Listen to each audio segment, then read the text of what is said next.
Looking at the schedule for our series this year, 19 events, as we said, at 9 different tracks. But if you look at it real close, between this weekend here, Memorial Day, and I believe July 24th at Cottage Grove, you got 14 of the 19 races. So the bulk of the schedule here in the next couple of months, we're going to be seeing a lot of each other. Henry. Yeah, that's for sure.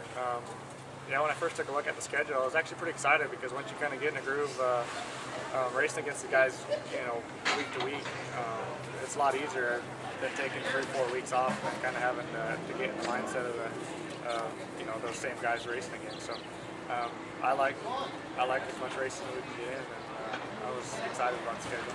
Yeah, you going to be able to get enough time off work, especially that month of July? Yeah, I think I'll be okay. I actually work for our sponsor, so I'm sure he'll let me have the time off. That helps. To be sure, we're just talking here 2 weeks from now. We will be in Big Sky Country, Montana for a 3-day show. Henry, you were there last year for the 2 days in Great Falls. This year we're adding a night in Belgrade as well, and three races and 3 nights. That should be a lot of fun. You get to race against some different guys there. Big Sky Sprint Tour will get points deal for them. We might get some of the Ascs Rocky Mountain guys, and I know some of the competitors from Edmonton, Lethbridge, Alberta are coming down. It's kind of nice to spice up the schedule a little bit. Yeah, it'll be nice to go to Montana. I've been lucky enough to go to those 2 racetracks before, and they're nice racetracks. They usually get pretty racy, so looking forward to getting out of town and running with the group of guys we got here this year, and seeing all the different tracks. We've been to every one of these tracks before, so I think we should be okay this year. And Henry, you did very well in Great Falls last year. I'm sure you're looking forward to going back. Yeah, I thought we had a really good car there. Made a couple mistakes and didn't get the spots that we should have got, but great racing. They had one night was kind of around the bottom and one night was around the top. So we had 2 different racetracks to race on, which is good. I've never been to Belgrade, and I've heard a lot of good things about it, so I'm excited to go there and see what it's about. And of course, Fred Brown Field Memorial here at Grays Harbor to wrap up Speed Week, and then the following weekend in Cottage Grove, the end of July when the national guys come to town, and obviously those are marquee events on the calendar. Do you guys think much that far ahead, or do you kind of take it race by race, Henry? I think for us at least, it's a race by race deal. We have to work really hard and put the hours in during the week, so we're just make sure we're prepared for the next week. And obviously, it's in the back of your mind. You really want to do good in those races, especially with the Brownfield Memorial. What all Fred did for us, it's just it's something you really want to do good and be proud of. Seth, your thoughts? Yeah, definitely. You just take, just like Henry said, week by week, but definitely look forward to those races and put them on the list of things you want to win as a driver. So you're always looking forward to them, but like you said, just 1 week at a time. And definitely like to win it with Fred. I got to know him a little bit before he passed away, and kind of had a special relationship. I liked him a lot. He always shared good times with me and stuff. And I kind of got a funny story. Went out to dinner with him one night for the Casey Kane dinner. I think we had up north or whatever. And he gave me one of his business cards and offered me to come drive one of his midgets sometime. And shortly after that, he passed away. So definitely like to win that with Fred.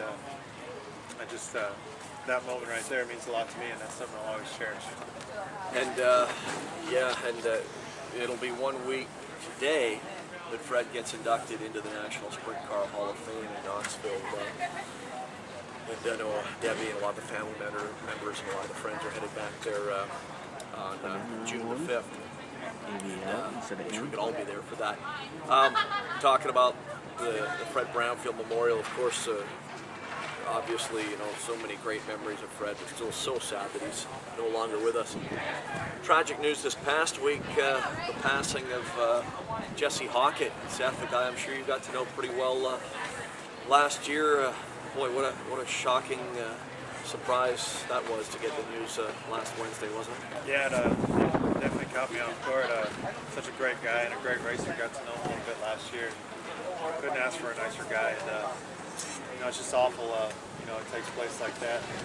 Just thoughts and prayers go out to him and his family. Henry, you saw him last year during Speed Week, and boy, he opened our eyes in a hurry, didn't he, with 3 straight wins to start Speed Week? Yeah, I think everybody knew when he rolled in the pits that there was something going to happen, and just a likable guy from minute one. You knew he was a nice guy, and he was, every bit of it. So yeah, it's a pretty sad deal there.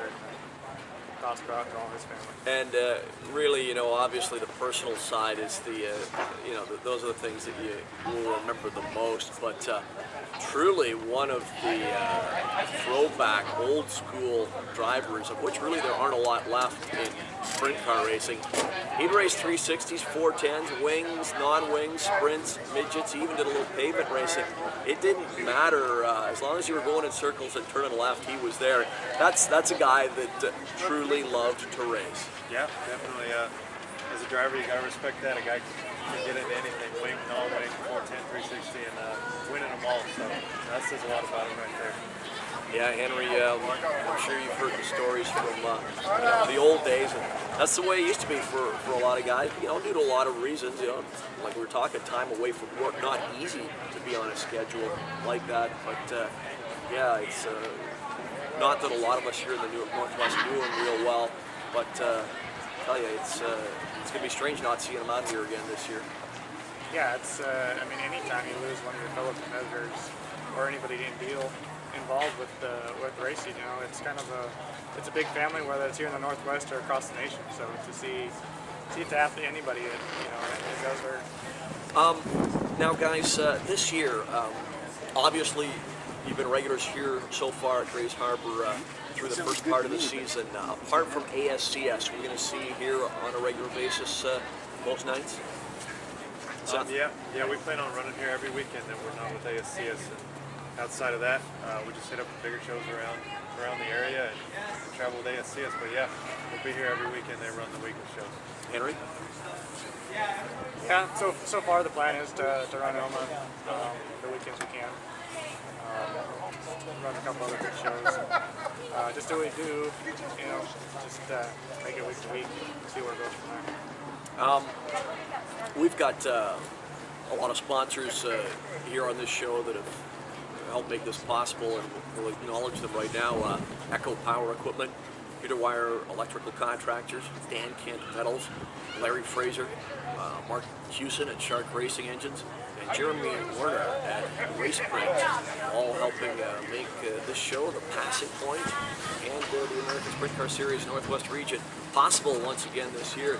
We couldn't do it without the help of the fine sponsors, and guys, we'll let you at this point thank some of the guys and gals that help you get to the track each week. Henry?